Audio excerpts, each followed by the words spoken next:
Muy buenos días a todos nuestros seguidores y compañeros que nos acompañan en este seminario de demonología. Ya hemos avanzado bastante sobre la temática y hemos ido desarrollando todas las bases de lo que posteriormente eh, fue y es la creencia dentro del tema religioso y teológico de el diablo y los demonios. Retomando lo que hablábamos la semana próxima anterior, veníamos hablando de que el Islam tenía como fuente a Mahoma, solo reconocía a Alá como Dios de los árabes. Y recordemos que mencionábamos por allá las tres hijas o las tres deidades o las tres diosas que tenía la creencia árabe. Recordemos que teníamos por allá a Manat, teníamos a Al-Uzza y Al-Lat.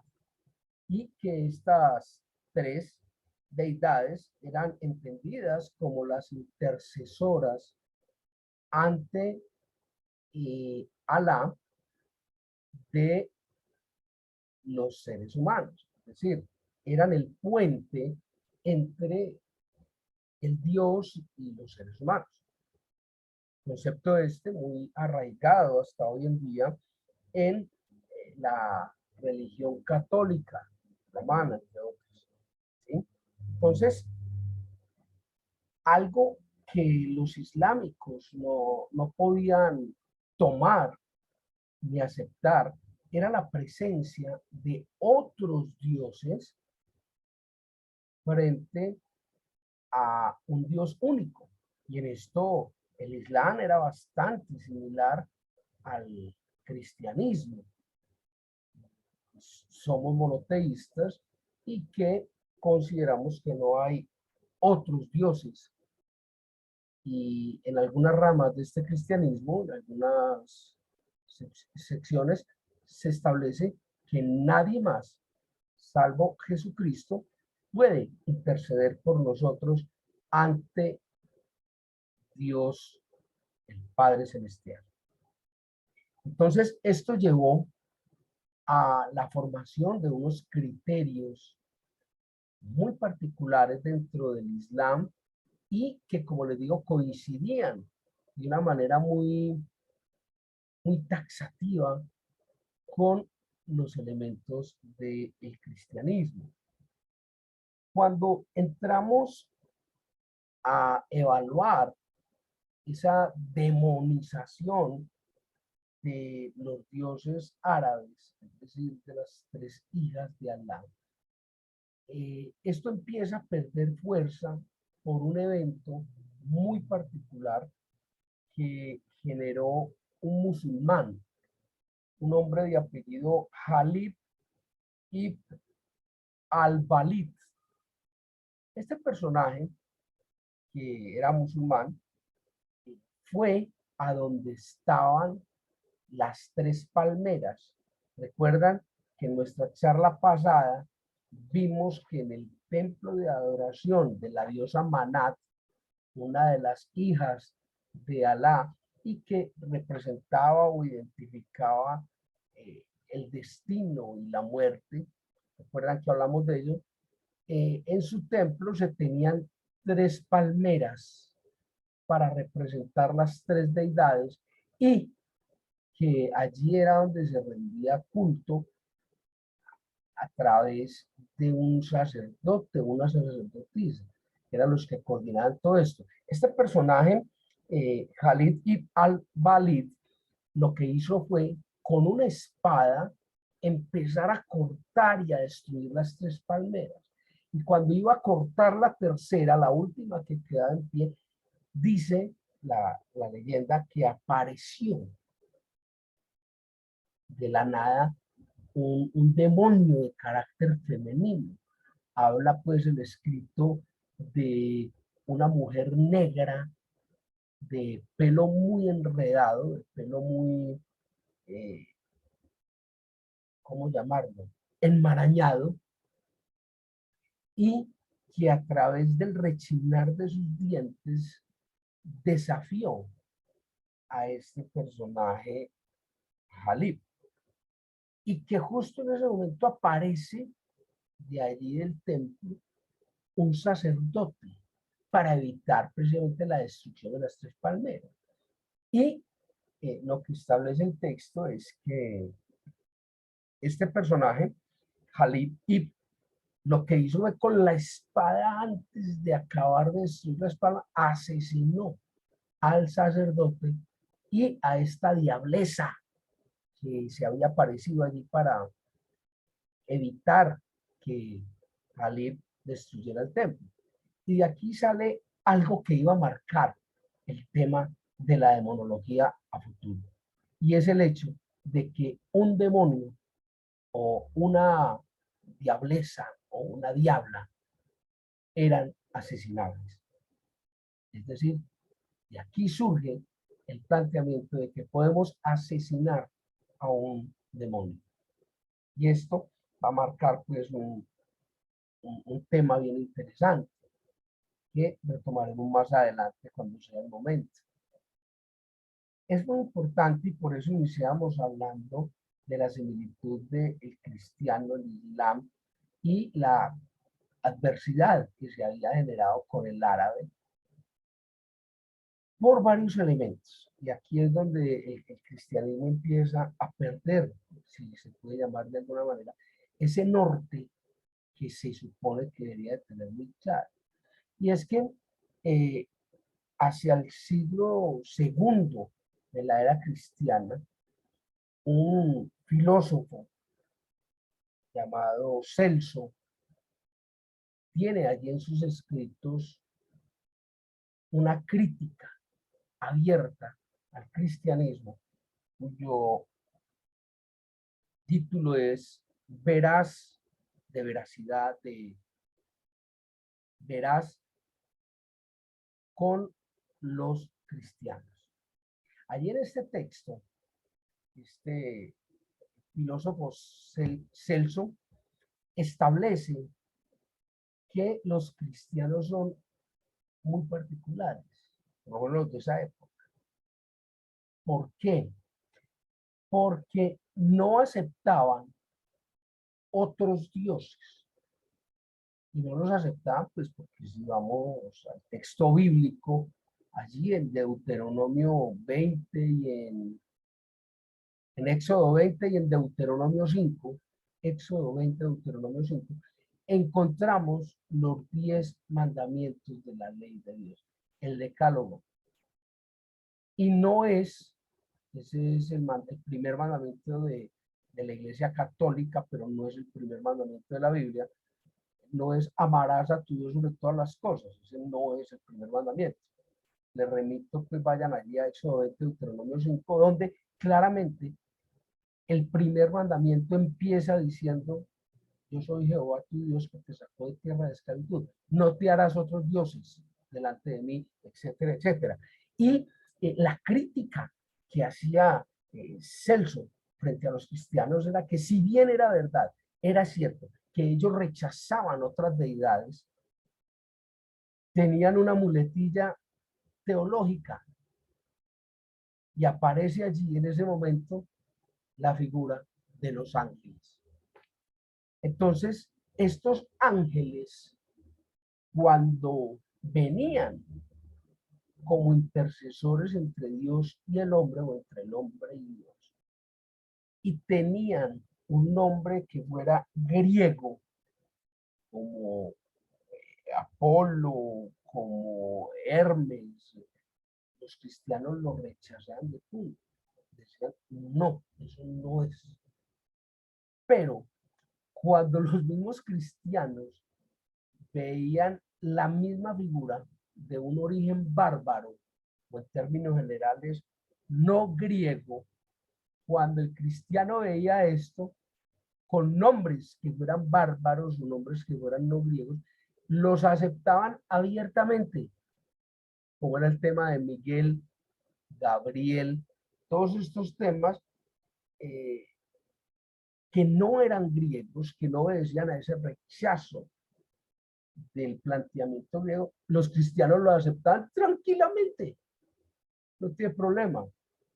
Entonces surge de allí una corriente que espero podamos ver la próxima semana, y es la corriente de la intercesión o la labor de los ángeles en la vida del cristiano. Pero por ahora me limito única y exclusivamente a dejar ahí la inquietud y los elementos que van a marcar lo que más adelante veremos como los planteamientos de la demonología actual. ¿Sí? Por ahora recordemos que estamos viendo qué pasó con la teología árabe y la teología del Islam. ¿Sí? Entonces, eh, cuando empezamos a abordar el tema de que la diableza o el demonio femenino podían ser asesinados, acabando con las tres palmeras que representaban las tres deidades de las hijas de Alá, empieza todo un movimiento socioteológico que plantea unos grandes abismos que van a llevar pocos años después a la pérdida o al colapso total de esas deidades árabes. Y va a quedar como gran victoriosa teológica de toda esta corriente la religión de los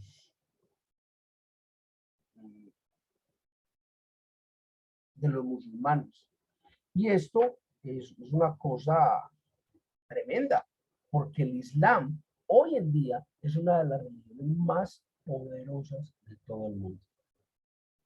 Mientras que las religiones cristianas como tal cada vez tienen familias más reducidas, cada vez tenemos familias más limitadas, de uno, máximo dos, tres hijos.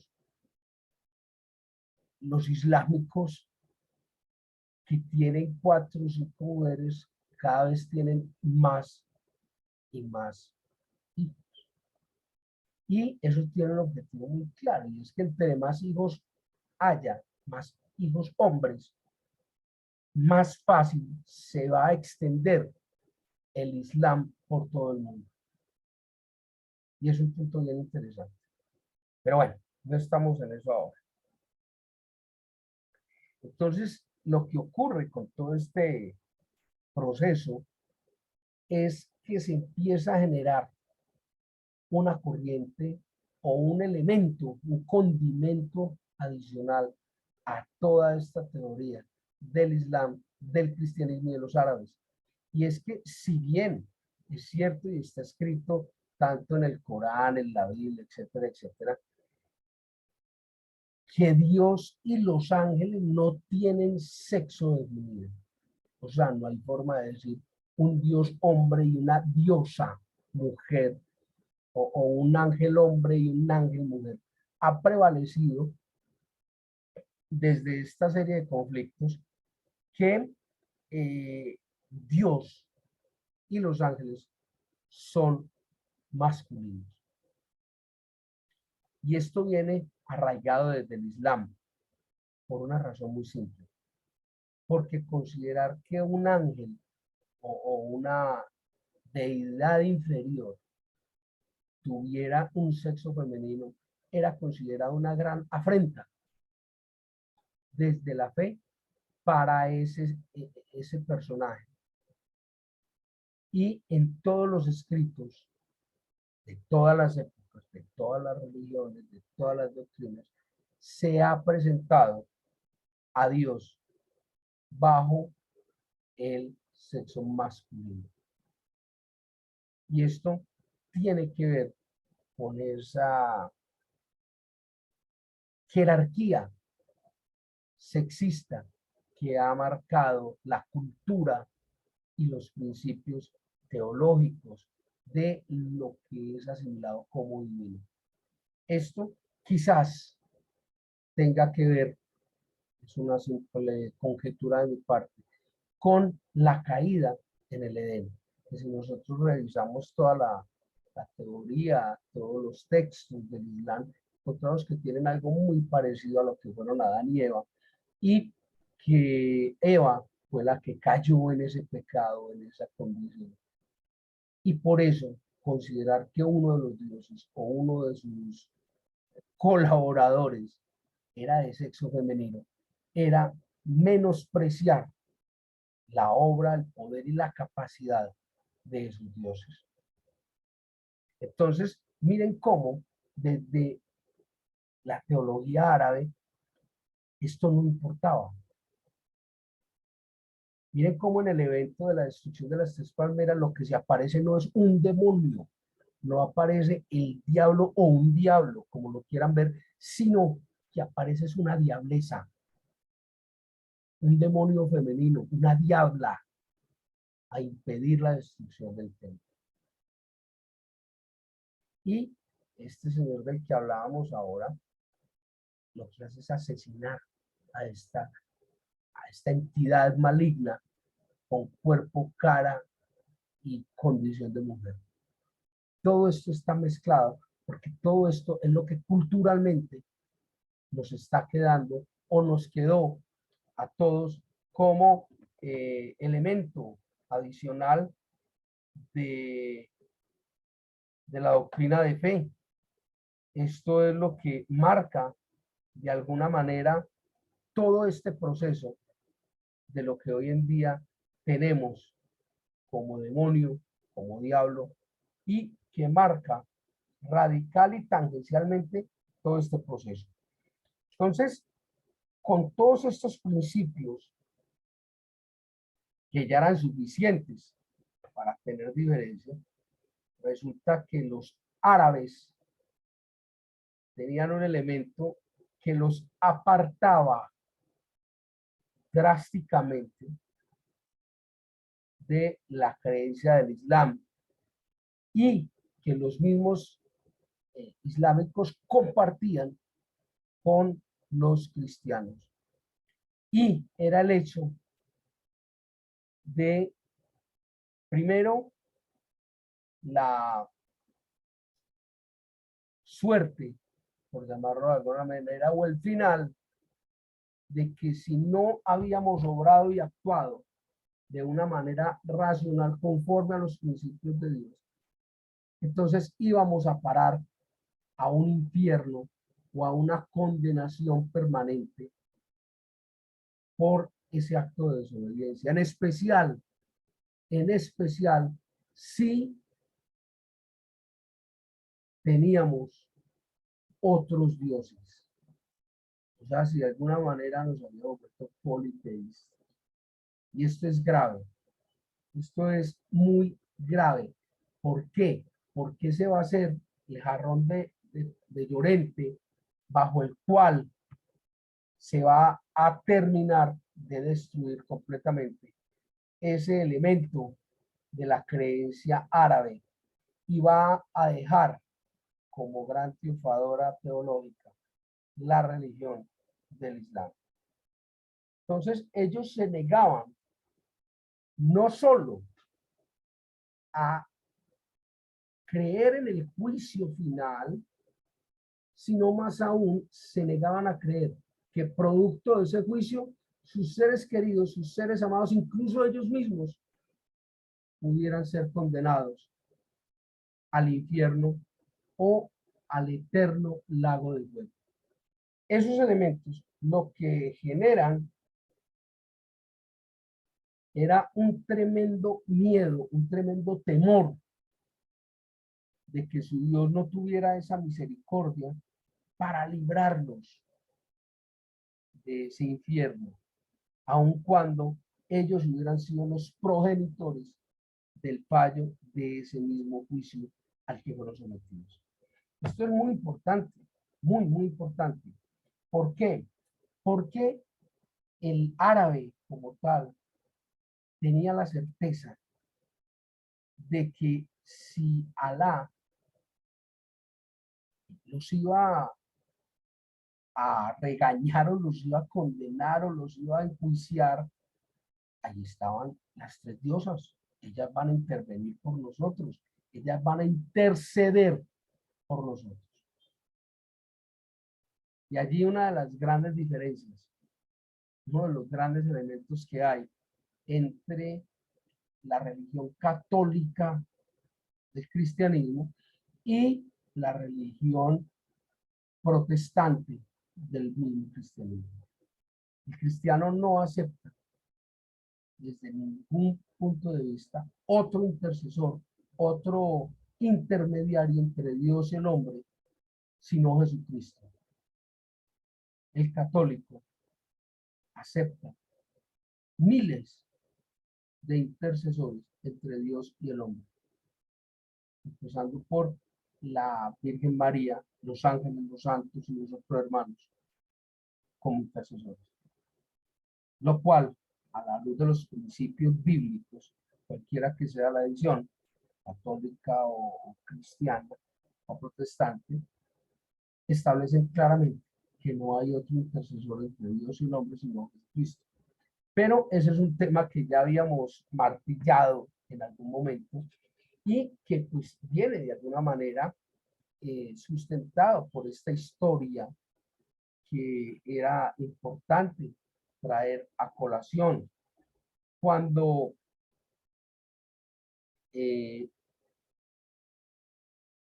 se plantea esta caída de los árabes por esa gran diferencia relacionada con el juicio, la muerte, la resurrección, la condenación, el lago de fuego, etc., ocurren unos elementos, suceden unos eventos muy tajantes, y es que los árabes no logran acomodarse a esos principios monoteístas del Islam. Entonces se sientan, al verse muy perdidos teológicamente, a una negociación con el Islam. Y esta reunión, esta discusión se da en la Meca, donde los árabes le dicen a los islámicos, listo, nosotros reconocemos a Muhammad o a Mahoma como nuestro Dios. Nosotros hacemos eso, lo reconocemos, sacamos a Alá del paseo, pero acéptenos, por favor, las tres diosas, hijas de Alá, y nosotros nos convertimos, pero acéptenos las tres diosas. A lo cual, obviamente, el Islam o los islámicos dijeron, bajo ninguna circunstancia, eso es traicionar nuestro estado y nuestra condición. Bajo ninguna circunstancia lo aceptamos. Y este fue ya el momento de agonía de la religión árabe y con la cual iba a desaparecer totalmente de el campo de la teología de ese momento. Esta parte que acabo de traerles los planteamientos de hoy son extraídos de un texto que se llama Tratado de Demonología del doctor José Durán Velasco. José Durán Velasco, Tratado de Demonología. Allí es donde él hace una serie de planteamientos relacionados con este tema. Vamos a hablar de unos personajes que ya habíamos traído a nuestra mesa de conversaciones sobre el tema de la demonología y de lo que ocurre hoy en día. Ustedes recuerdan que nosotros hablamos y hemos hablado en varias ocasiones de unos personajes llamados los jinn, en otras culturas llamados genios. como el genio de la botella, de la lámpara, los jinn.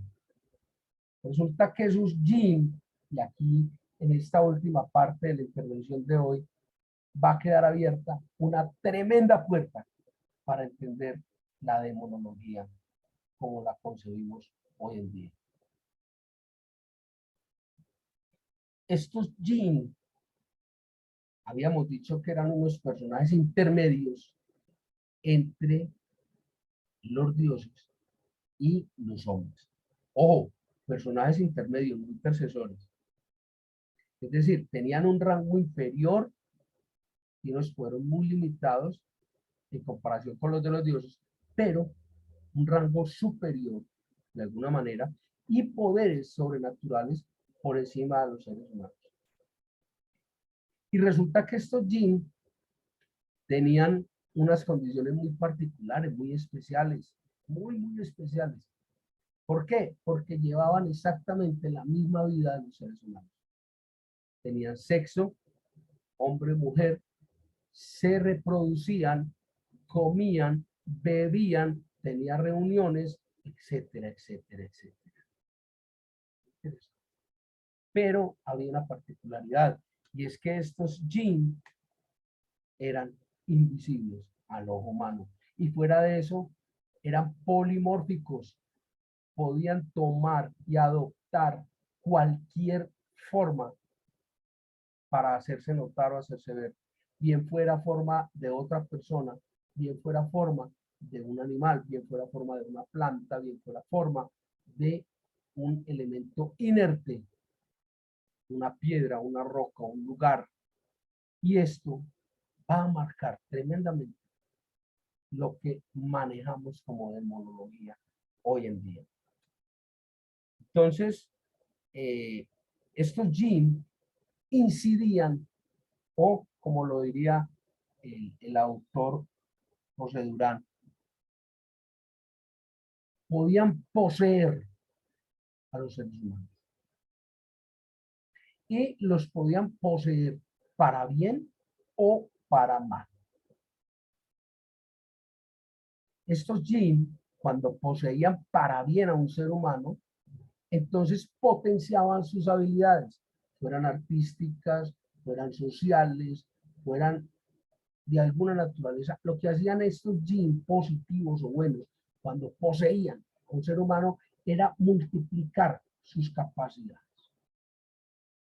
Pero asimismo, habían unos jinn que eran malos y que utilizaban a estos seres humanos para hacer maldad. Y aquí me voy a permitir leerles de la página 188 del libro que les cité hace un momento, un párrafo que dice: para evitar los ataques de los viajeros, de las personas, por parte de los jinn, los viajeros, cada vez que se adentraban en un pasaje desolado, invocaban a los jinn del lugar para pedirles permiso de poder transitar por allí. Otros lugares que se suponían que eran habitados por los jinn eran las ciudades en ruinas, antaño habitadas por los seres humanos, como las de los antiguos pueblos de Ad Tamud. También se suponía, ojo, se suponía que vivían en los páramos, los cementerios, los pozos, los baños y las cocinas de algunas casas. Entonces, miren qué tan interesante es esto. Y entonces ahora ya nos da miedo pasar por un cementerio. Y ya pensamos que en un cementerio ocurren cosas extrañas. Y miren desde dónde viene todo esto. No, y qué miedo pasar por ahí solo. Se va a quedar solo en la casa y no me da miedo. Ya viene de dónde viene todo esto. Resulta que estos jinn, continuando con la lectura, que eran maléficos, acostumbraban a adoptar formas de animales dañinos o peligrosos o inmundos, como escorpiones, serpientes, perros negros, salvajes, murciélagos, escarabajos o formas monstruosas y deformes. Miren cómo desde este momento, a raíz de todo lo que hemos visto, se va formando una idea de lo que es esa maldad, de lo que es ese demonio, de lo que es eso que hoy en día nos infunde tanto miedo. Estos jinn, lo que se decía y lo que se manifestaba era que cuando poseían desde la maldad a un ser humano, lo que se decía era que estos seres humanos habían enloquecido, y esto viene de que la palabra árabe para la locura es mainun, meinun o mainun, ¿sí? En plural sería mayaín en árabe. Entonces lo que se decía no era que estaba enloquecido en árabe, sino que estaba enginado, o sea, lleno de jeans negativos o malos. Y de ahí un concepto de que los seres humanos, cuando están poseídos por una entidad maligna, empiezan a obrar, a hablar, a hacer cosas de locos, cosas que no entendemos. Hasta aquí nuestra reunión del día de hoy. Espero que hayamos aprendido algo y que haya salido a flote una cantidad de elementos que han servido de cimiento no muy sólido a lo que hoy en día tenemos como demonología. Ya con esto que se destapa el día de hoy, entendemos por qué fue necesario empezar a hablar de las religiones al principio y empezar a evolucionar sobre el tema hasta llegar aquí.